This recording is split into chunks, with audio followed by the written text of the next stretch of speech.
Okay, we just heard from the General President of Ag Force Queensland here on the Country Telegraph. Now let's talk to someone who knows. Goondiwindi is a regional town in Queensland, Australia, situated on the Macintyre River border with New South Wales. It's located around about 350 km southwest of Brisbane and serves as a major agricultural hub and junction for 6 highways. 6. Didn't know we had that many. Often referred to as the gateway to the outback.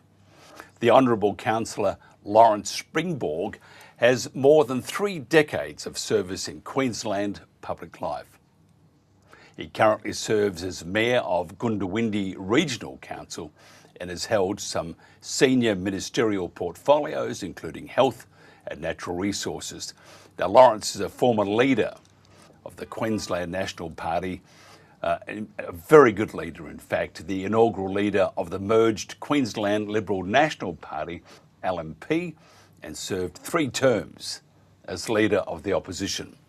His extensive parliamentary experience and continued relationships in Queensland provide Cornerstone clients with practical and strategic insights at both state and regional levels. Now, Lawrence is also a member of the Order of Australia and a 4th generation Queenslander. So we're going to be talking about all sorts of things that Lawrence can help us with. Got a welcome to our cameras or to his laptop, the Honourable Councillor Lawrence Springborg. Welcome, Councillor. Yeah, good afternoon, Mike. It's fantastic to be with you, and thank you very much for that very generous introduction, going through sort of a potted history of my past. I wasn't sure if I had to bring a knee pad to bow down to. No. You've done so many good things, and we actually spoke. Would have been, I think, years and years ago. We had a business show, and you came on and chatted, and I thought, wow, what an impressive person. So thank you. And we played before also the promotional video for Goondiwindi. First of all, how do you pronounce the bloody place? Well, look, most people say Goondiwindi. If you really don't know, you say Goondiwindi, okay? And there is a fair school of thought from traditionalists that it's Goondiwindi, right? But I say Goondiwindi. Okay, so you're very close in your introduction before, very, very, very close. But just don't say Goondiwindi, which some people don't emphasise that, and you didn't. So you're right on. Well, I used to work in bush radio, and you could always tell the new people in the area that they got nothing right.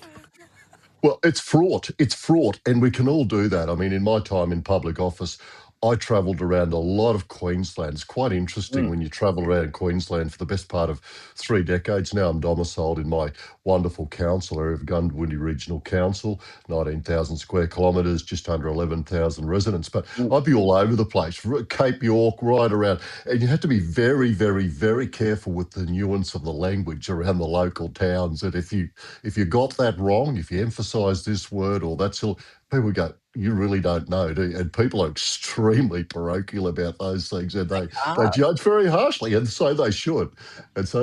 So Yeah, it's a. I think when they created all these areas throughout Australia, they're having a bit of a chuckle themselves. That's right. Tell us about how critical at the moment it is for the bush. Well, look, I mean, I think your previous guest, Shane, basically summed it up. I mean, we spend a lot of time dry in Queensland, in Australia. Dorothea McKellar, many, many years ago, who wrote Droughts and Flooding Rains, and ironically did so when she was spending time in England. It was actually missing Australia and its extraordinary variances. But I think that told the tale of the reality of what we live with, well over 100 years ago. I was with the Minister for Primary Industries, the Honourable Tony Perrott, only a couple of days ago in Goondiwindi, and he told us the reality of what's happening in this state. 77 local governments, some 60 of them, have some form of disaster declaration around flooding. And yet where we are on the southern border area, we're seriously drying out at the moment. We've had 5 exceptionally good seasons, which has created in the minds of many of us a new reality, which is probably quite unusual. And now it's basically drying out. So you've got that, and then you've got the circumstances in North Queensland, of course, where they're going through just being blocked off, they've lost livestock, those sorts of things. And we're struggling with planting range. We're on the tail end or in the middle of what is is a fantastic cotton picking at the moment. The quality is amazing because of the dry weather.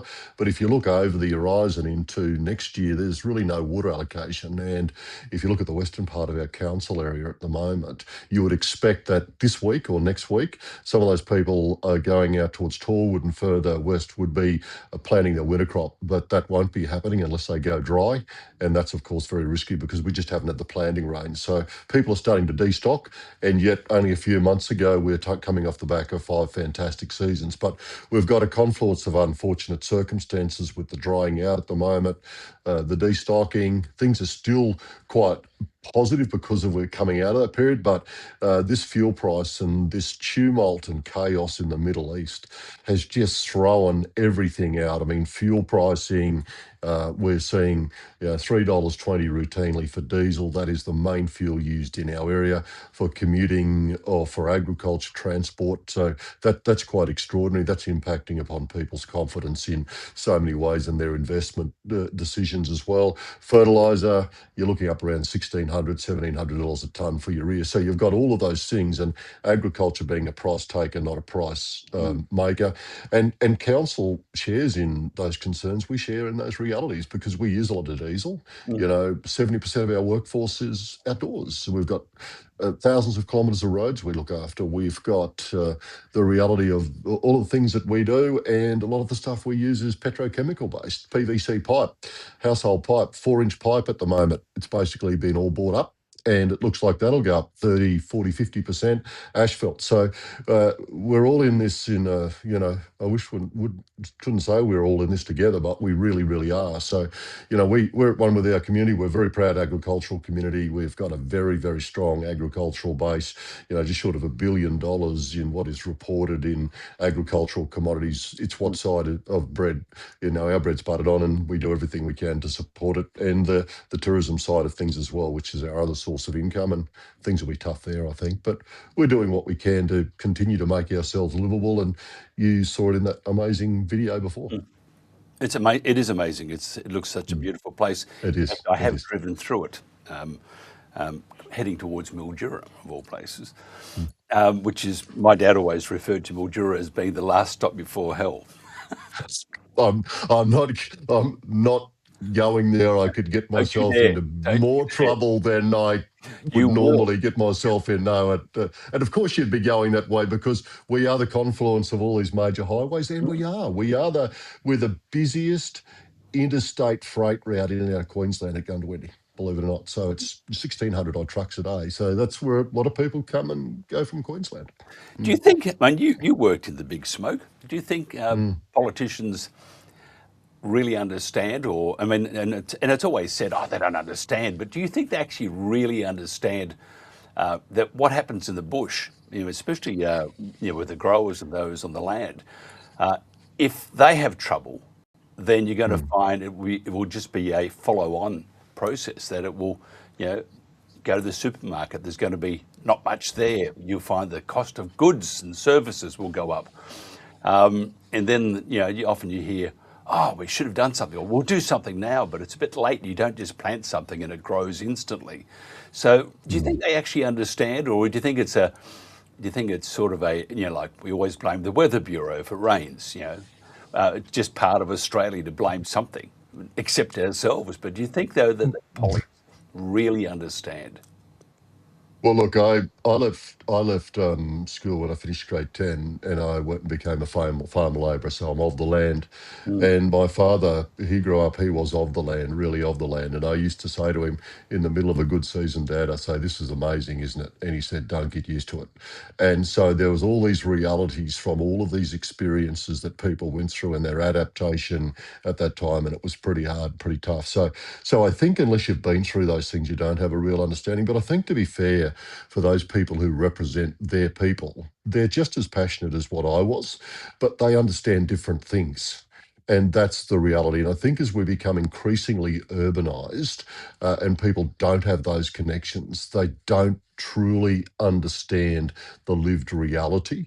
And when we have a diminishing proportion of our population living in rural areas, that becomes even more deeply profound to make people understand, because you can never understand what you can never understand. And you might think, what sort of an answer is that? But that's the actual answer, unless you're living it every single day. But it's when, the freight doesn't run, when the trains don't run, when you can't get food, those sorts of things bring home the reality. You only need to see what happens now in supermarkets, and it's not just in cities. When you get a warning of a storm or a weather event, basically the shelves are stripped bare because people don't put things into perspective. Things are serviced so well compared to our parents and grandparents, and imagine if that happened because things dried up or we had real supply chain problems. What would be the reality? So, look, I think making people aware of the realities is a real challenge.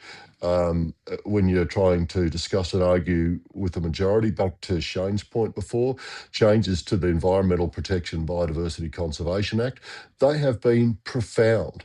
They have left people who were given an element of certainty by previous government contracts, for example, property maps of accessible vegetation, completely up in the air. They were told by government, you're right to do this, manage your property. Now we've got a different level of government taking it away based on a political whim driven by Greens who don't understand the lived reality of trying to manage a property somewhere and just dealing with feral animals, pests, weeds, and all of those sorts of things that go to running an agricultural economy. So we're going through it at the moment with the Murray-Darling Basin Review, which is a statutory review. I mean, water is life in so many ways. Our investment in water, our dams and our weirs have made an extraordinary difference and given certainty in water when we would never have it otherwise, and made the Murray-Darling one of the most productive places in the entire world.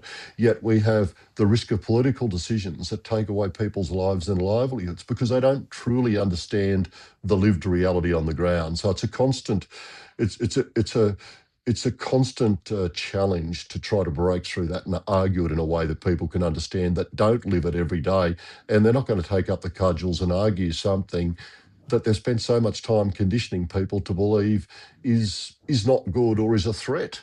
So to unpick all of the realities that they've created is wrong. They're not going to do that. That's the problem we've got. Yeah, and I find that the many people underestimate how committed to the environment those on the land are, because if they bug it up, they're in trouble. They're not going to have any 100%. But we have if you look at the Murray-Darling Basin review, and the farmers, I think the Farmers Federation in Victoria have come out and said that it's made no difference, Yeah. but except it's made it harder for those who rely on the water. What can we do to fix it? I mean, do we need to throw in a bit of common sense? Well, I think if we applied common sense, lived experience and reality and a true understanding of the nature of Australia's ephemeral waterways, and that is that they generally spend more time dry than they do wet, then we wouldn't be in this particular predicament. For example, before the town weir went in Goondiwindi many decades ago, there was just no water in the town reach. The council had to dig a muddy old channel in the 1940s, and that was the reality of the river. And that was before all the development along the way. That was the state of the Murray-Darling. If you look at the Murray-Darling, you had the paddle steamers around Burke. They were stranded for 3 years in the 1880s because the river dried up and the termites ate the bottom out of them. But that was the lived reality. You can't even tell that to people who don't live in those areas, don't have a practical understanding, because they have been given this perception that we're all these wild rivers and with minus smoke, snow-capped mountains, and they run happily, perpetually, all of those sorts of things. That's not the reality of semi-arid areas. And our development have made prosperity, and we can live and we can have thriving communities like you've just seen from our wonderful video of Goondiwindi, and all this prosperity, the food and the fibre and all of those things which go with that. And so it's a real problem. And what it has done, and the Victorian Farmers Federation is right, it's had a real impact on the psychology of people, because they just get so badgered from constant reform. And I appeared before the Productivity Commission in Goondiwindi 3 years ago when they were taking evidence around this. And I said that all of these decisions should be based on evidence and they should be considered against the economic impact that they have had. What has been the real impact? To measure the reality of what's happened on the ground, because no one has done that properly. It's just take this amount of water. It's a figure that you can put up there, on a blackboard or something or other. But it doesn't make any real difference in the overall context. And a lot of these things, you've got to manage water well. I'm not saying you shouldn't have to do that, but it's been the impact. We've got people that make investment decisions now to move to other parts of Australia, Central, North Queensland, West Australia, and even invest in agriculture overseas in places like Uzbekistan, because they're a long way behind us and they need our technology and our reality. So that's the consequence of having these decisions not based on reality and science and understanding of the socio-economic impact. And that's why we've said, please only make changes where you can justify them, not for the sake of, politics and appeasement. Yeah, what we need is you back into politics. You need to No, leave I'm the done. mayoral thing. Happy to be mayor of Gundy. I've done that. Been there. No, but we actually do need common sense, and I've always been a conservative voter, but I have to tell you, probably not this time. I mean, although it is changing a bit because I do like Matt Canavan. But if you look at the prior to that, it was very hard to differentiate between the left and the right, and it was becoming very woke.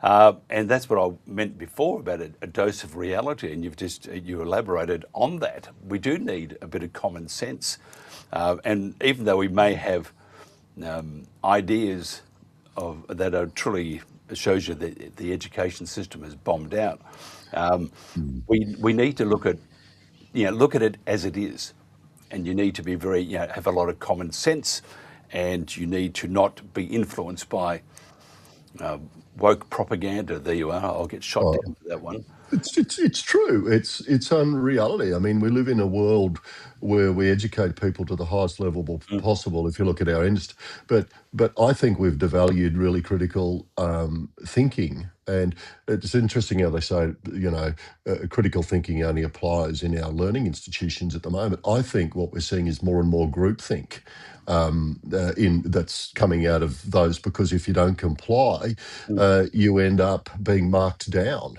You end up being sidelined. And I think that is a really, really big challenge. It's often hard to stand up against people who want to argue against the learned reality on the ground and the experiences that people have, because they talk down to them. And the closer you're connected to the land and the day-to-day reality of what it is to survive, the more understanding you have of those things. I remember years ago, my dad bought me a welder. He couldn't weld. He said, well, look, if you break it, you got to fix it. You got to learn how. You just can't go and get a new one. You've got to make do with what you've got, because you just can't. Now we just go and get a new one. We just go and whatever falls out of thin air, whatever the case may be. And from me, I've grown up with a practical understanding of that connection. You have limited resources, and you've got to make do. Okay, and make decisions on real experience and proper information, not just sometimes going with the mob. I totally agree. We have run out of time. I could talk to you for hours. You'd have to buy the beer. Come out. We actually have a local brewery now, so maybe you can come out to Gundy and we can do that. So we can host you in Gundy. So I look forward to doing that and catching up with you in the future. Anything for beer and a snagger. It's no. But without flies, please. If somebody wants to get hold of you, how do they do that? Look, they can get a hold of me through the Goondiwindi Regional Council. My phone number's on the World Wide Web. It's available for anyone to ring me anytime. So just go on our website. It's there, under the Mayor, Lawrence Springborg, and you call me. I'm not a Facebooker. I'm not a Twitterer or Xer or whatever they call it now. You won't find me there. Send me a text, phone me. I will call you back if I don't pick up straight away. So that's the simple reality. I do that all the time. That's what I said in my inaugural message when I was elected. You won't find me on social media. Ring me. Okay, there you go. So I'm a bit of a dinosaur, aren't I? So that's And we how I want basically. We do have that on council, we do have our council website and our Facebook. But for me, that's the way that I like to do it. So, and I'm sitting in my office in Inglewood today. I do the same in Texas, in Gundy. We get out and about, have appointments whenever you want to have appointments. So contact, well, ring us, come and see us. No worries. Good on you. The Honourable No worries. Councillor Lawrence Springborg, Mayor of Goondiwindi. How's that? Better? It was good. You had it right in the first place. Thank you. Well, you've confused me. I don't know. I'll have to have a couple of scotches tonight to work this one out. Yeah. Lawrence, You're very, very close. Don't overthink it. good on you. Thank you, Lawrence Springborg. Thank you very You're much. welcome. This is the Country Telegraph.